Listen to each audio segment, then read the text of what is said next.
Queridos hermanos, iniciamos la lección divina de este día miércoles 21 de agosto, en que celebramos la memoria de San Pío X, Papa. Por la señal de la Santa Cruz de nuestros enemigos, líbranos, Señor Dios nuestro, en el nombre del Padre, y del Hijo, y del Espíritu Santo. Amén. Señor mío y Dios mío, creo firmemente que estás aquí, que me ves, que me oyes. Te adoro con profunda reverencia. Te pido perdón de mis pecados y gracia para hacer con fruto este tiempo de lección divina. Madre mía Inmaculada, San José, mi Padre y Señor, Ángel de mi guarda, interceded por mí. Este día miércoles continuamos leyendo el libro del profeta Ezequiel. Leemos el capítulo 34, versículos 1 al 11. En aquellos días el Señor me habló y me dijo: Hijo de hombre, profetiza contra los pastores de Israel y diles: Esto dice el Señor: Ay de los pastores de Israel que se apacientan a sí mismos. ¿No deben los pastores apacentar a las ovejas? Pero ustedes se toman la leche de ellas, se visten con su lana, sacrifican las ovejas mejor alimentadas y no apacientan al rebaño. No fortalecen a las ovejas débiles, no curan a las enfermas, ni cuidan a las que están heridas. No hacen volver a las descarriadas, ni buscan a las perdidas, sino que las dominan con crueldad y violencia. Mis ovejas se han dispersado por falta de pastor y se han convertido en presa de todos los animales salvajes. Mi rebaño anda errante por todas partes, por los montes y las colinas. Mi rebaño anda disperso por toda la superficie de la tierra y no hay nadie que se preocupe de él, nadie que lo busque. Por eso, pastores, escuchen la palabra del Señor. Mi rebaño ha sido expuesto al pillaje y se ha convertido en presa de todos los animales salvajes por falta de pastor. Pues mis pastores no se preocupan por mi rebaño, se apacientan a sí mismos y no apacientan a mi rebaño. Por eso, pastores, escuchen la palabra del Señor. Lo juro por mi vida. Me voy a enfrentar a los pastores para reclamarles mis ovejas y destituirlos de su cargo. Los pastores ya no volverán a apacentarse a sí mismos. Les arrancaré mis ovejas de la boca y no se las volverán a comer. Esto dice el Señor: yo mismo buscaré a mis ovejas y las cuidaré. Palabra de Dios. La idea más importante que nos transmite la lectura del profeta Ezequiel en este día es justamente esa promesa que se hace. La promesa de apacentar yo mismo a las ovejas, de apacentar y cuidar a las ovejas. Esa promesa que hace Dios y que se cumple con nuestro Señor Jesucristo. Por eso nosotros sabemos que el verdadero pastor, a imagen del cual deben hacerse todos los pastores que cuidan del rebaño de Dios, es Jesucristo, no es otro. Ese es el verdadero pastor. Y esto nos lleva inmediatamente a esa segunda reflexión, en la cual fortalecemos nuestra fe sabiendo que tenemos un pastor que no falla. Los pastores a lo largo de la historia, ya lo vemos, van a fallar. Fallaron en el pueblo de Israel y hoy en día nos encontramos también con pastores malos. Sí, a lo largo de toda la historia de la iglesia ha habido malos pastores. También muchísimos buenos pastores. Cuidado con esa imagen que se quiere propagar de que todos los sacerdotes son malos, que todos los sacerdotes son esto, que todos los sacerdotes son aquello. Esto es una mentira.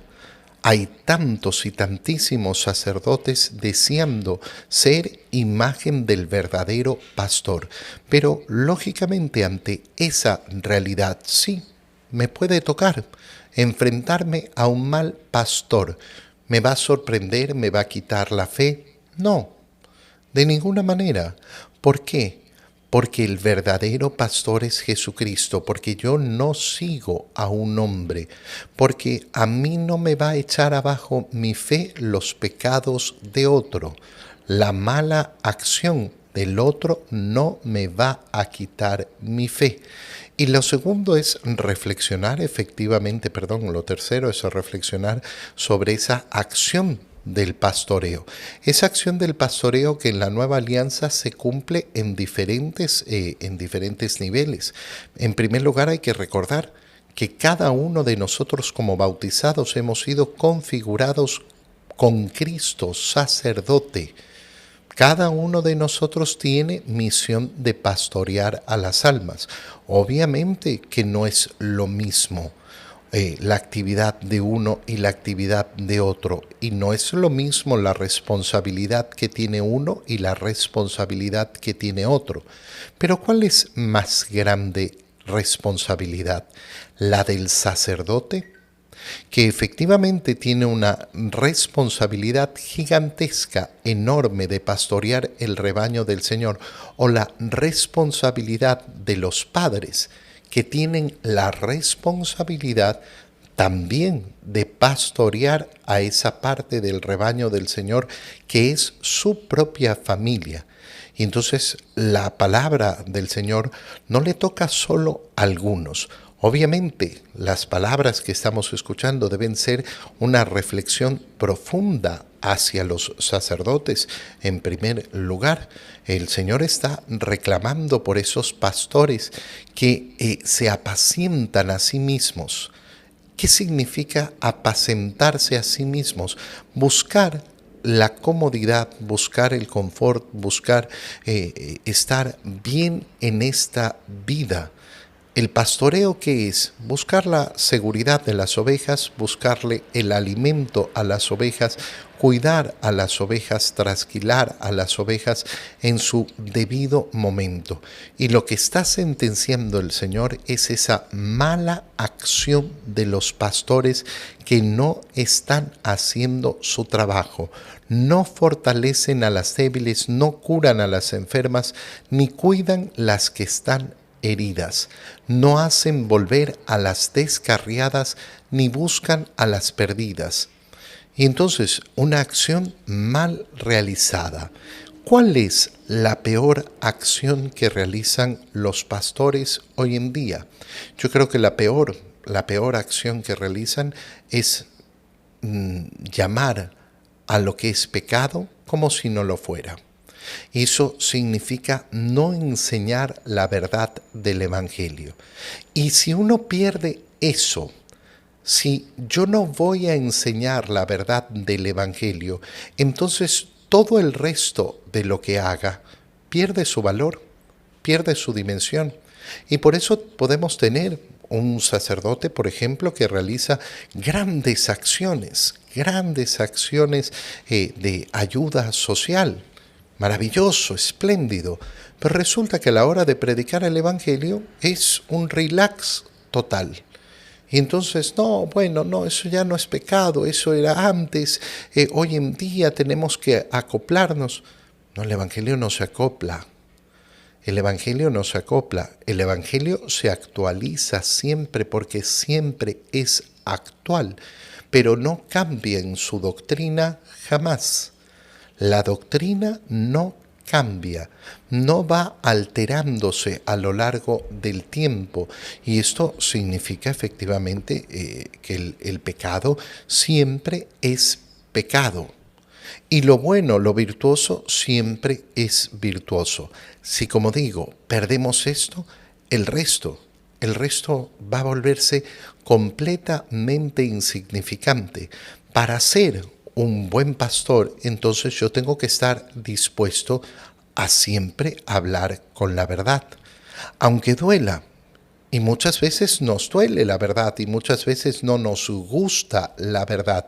Pero si no hay compromiso firme con la verdad, entonces soy del mundo. Entonces ya no predico el Evangelio, sino que comienzo a predicar las doctrinas del mundo, las palabras del mundo son las que entran en mi boca y las que salen de mi boca. ¿Y qué bien le producen a las almas? Ninguno.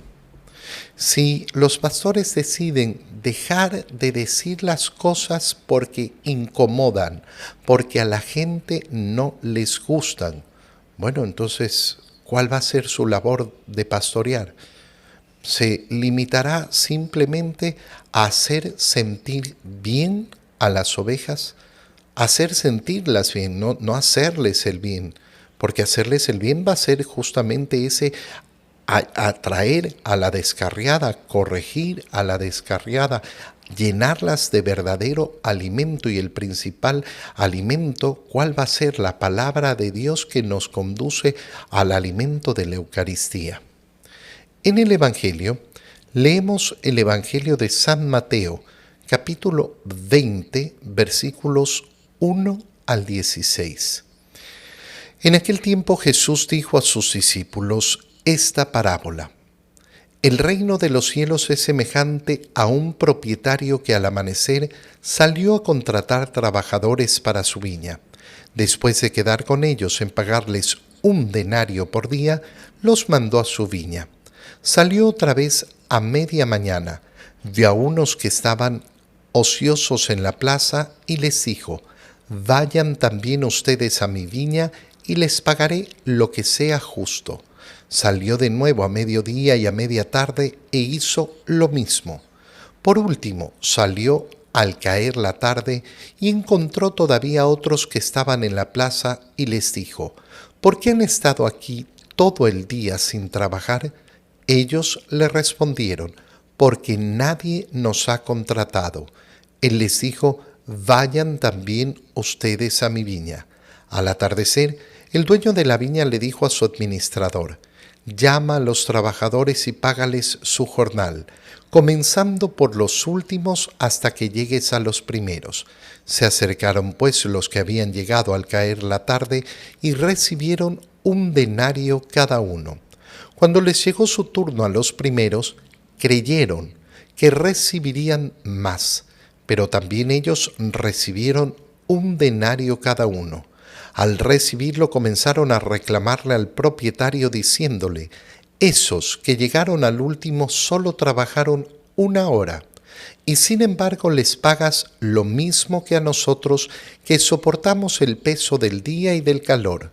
Pero él les respondió a uno de ellos: Amigo, yo no te hago ninguna injusticia. ¿Acaso no quedamos en que te pagaría 1 denario? Toma pues lo tuyo y vete. Yo quiero darle al que llegó al último lo mismo que a ti. ¿Qué no puedo hacer con lo mío lo que yo quiero? ¿O vas a tenerme rencor porque yo soy bueno? De igual manera los últimos serán los primeros y los primeros los últimos. Palabra del Señor. La primera idea para reflexionar sobre el Evangelio es darnos cuenta que el premio prometido es el mismo para todos, porque esto es lo que nos está narrando el Evangelio. Los trabajadores de la viña, que representa, como dice al inicio de la parábola, el reino de los cielos. El premio que se recibe es exactamente el mismo. No hay otra meta sino la vida eterna. No es que para unos será la vida eterna y para otros será la super mega vida eterna. No, la entrada es al cielo. La condición de esa presencia de Dios por toda la eternidad, de la cual gozaremos, será igual para todos.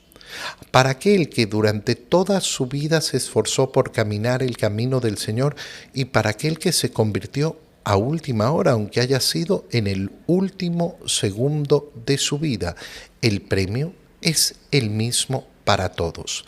Si alguno encuentra que esto es injusto, bueno, el Señor ya ha respondido con claridad. ¿Por qué no puedo hacer con lo mío lo que yo quiero? Sí, esta es la promesa es la vida eterna, no es otra. Y será para unos y será para otros. Pero es que yo no encuentro que sea justo que una persona en el último momento se convierta y vaya al cielo. Hermano mío, ¿acaso tú eres el juez? Qué importante es recapacitar sobre esto en doble dimensión.